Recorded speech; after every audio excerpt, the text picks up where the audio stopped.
Hey guys, we're going to be doing a B&W hitch on a 2018 F250 XLT four-wheel drive. This will be the gooseneck hitch install. I picked this up from Stage 3 Motorsports for a pretty good deal. They were better than anybody else by quite a bit, like 70 bucks I think, and I was able to get a coupon searching around online for it. I got everything out, kind of ready to go. Looking over it, it seems super heavy duty.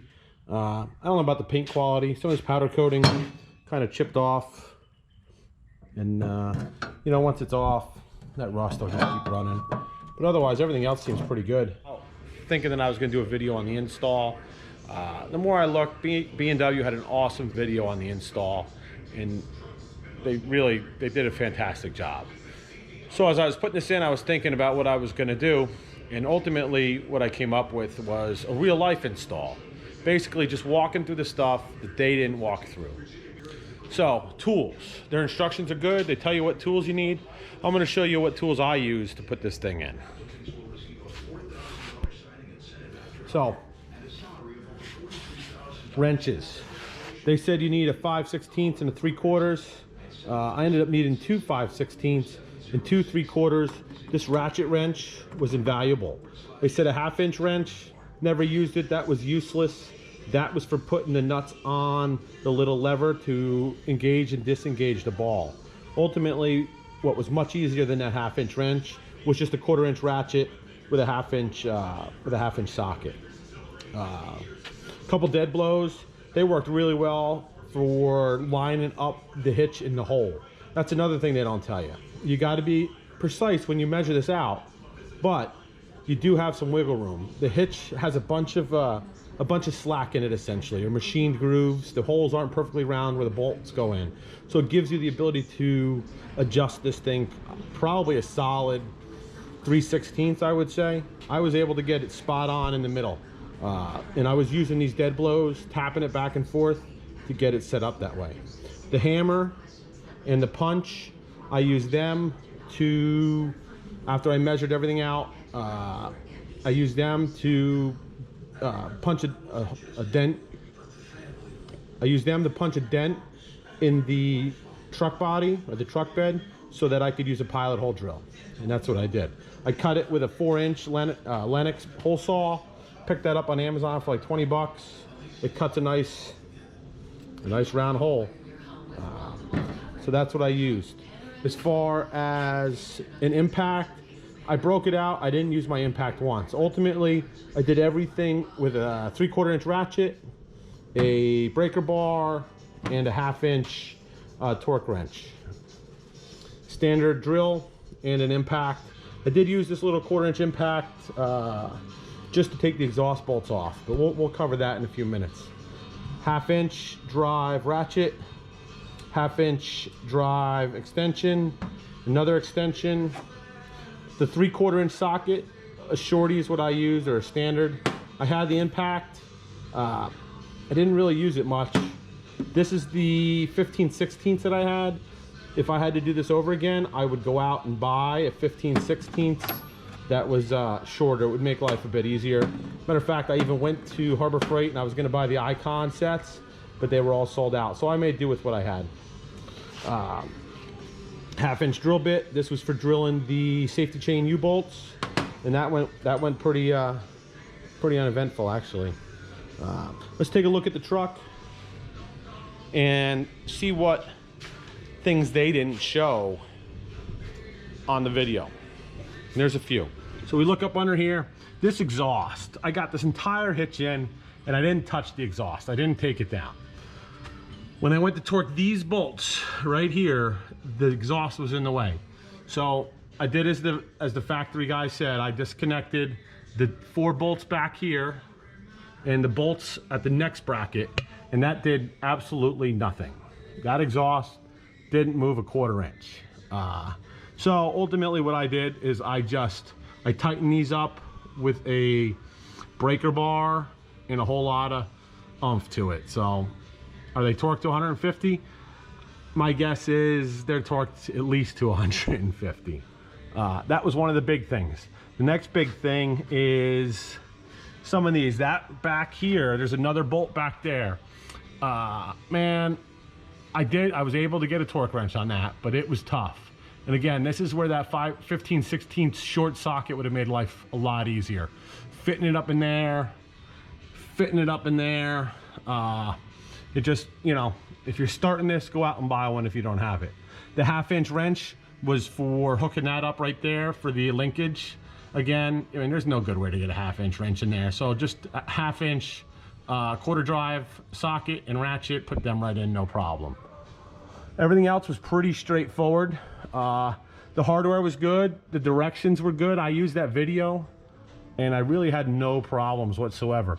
Let me let the truck down. I'll show you how the ball lines up with the holes I cut up in the bed.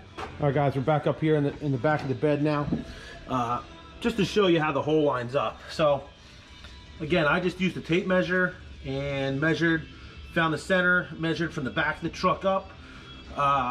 The book says 45.5. I added a 1/16 to the spray and bend liner, and as you can tell, that's perfect. It took me a few minutes to get that lined up. You know, those bolts down there, you got to tighten them and loosen them, and that's what I use the dead blows for, just to tap it around and not chip the paint. These, I drilled them from the bottom, no problems. They're super smooth, and you know, no problems whatsoever. So the next, all right, we'll get this set up to measure this up. It should be 45.5 inches from the edge to the center here, and then obviously in the center of the two wheel wells. I got the spray and Line-X bed liner, so we'll add a 1/16 and we'll see where she sits. 5. If you take 2 tape measures, we go from each way.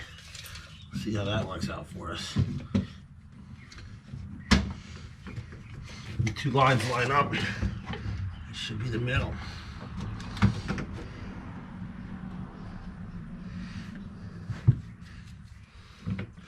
Looks like 25 1/8. All right, here we go.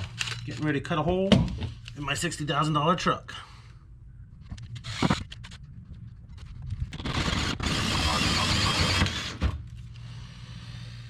All right, there it is, 4-inch hole.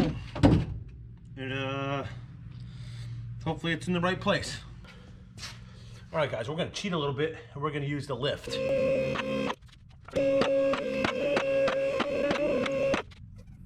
All right, so according to the directions, they want us to take this spare tire down right there, maybe pull some of this exhaust bracking off, and we'll go from there. So I guess that's what I'll do. I can see how this spare tire is definitely in your way, and that's working on a lift that's in your way. So if you're on the ground, this thing's got to come out. So let's get this thing out of here, and we'll be right back to it.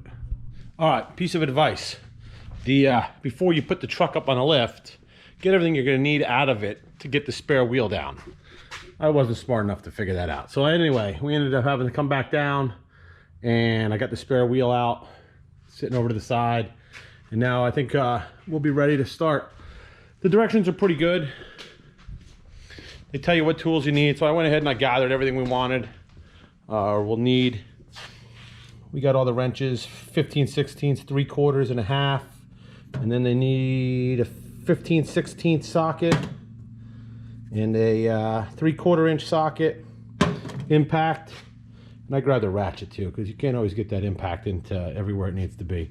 I got everything set out, and I think we're ready to start rolling with this thing. So stand by, we'll see how it goes.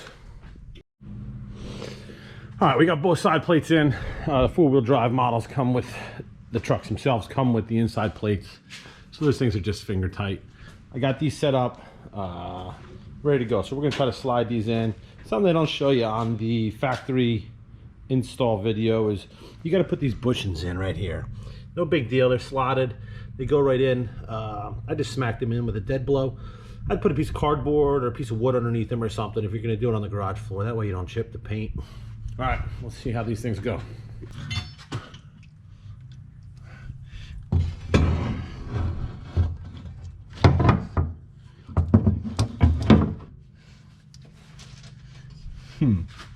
Another thing I noticed on the video is he already had the forward one in and tight. I wonder why, because that is gonna be a son of a gun. That's why. Yeah, I could probably get the impact in there, but I don't know. It seems just as easy to do it this way. Or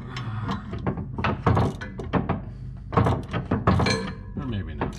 But we're here now. This is the way we're doing it.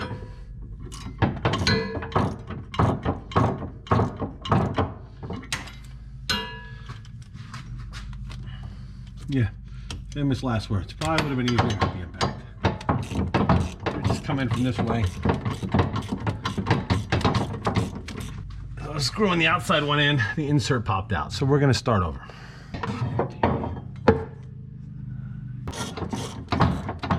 Guys, we're back up here in the back of the bed now. Just to show you how the hole lines up. So again, I just used a tape measure and found the center, measured from the back of the truck up. The book says 45.5. I added a 1/16 to the spray and bend liner, and as you can tell, that's perfect. It took me a few minutes to get that lined up. You know, those bolts down there, you got to tighten them and loosen them, and that's what I use the dead blows for, just to tap it around and not chip the paint.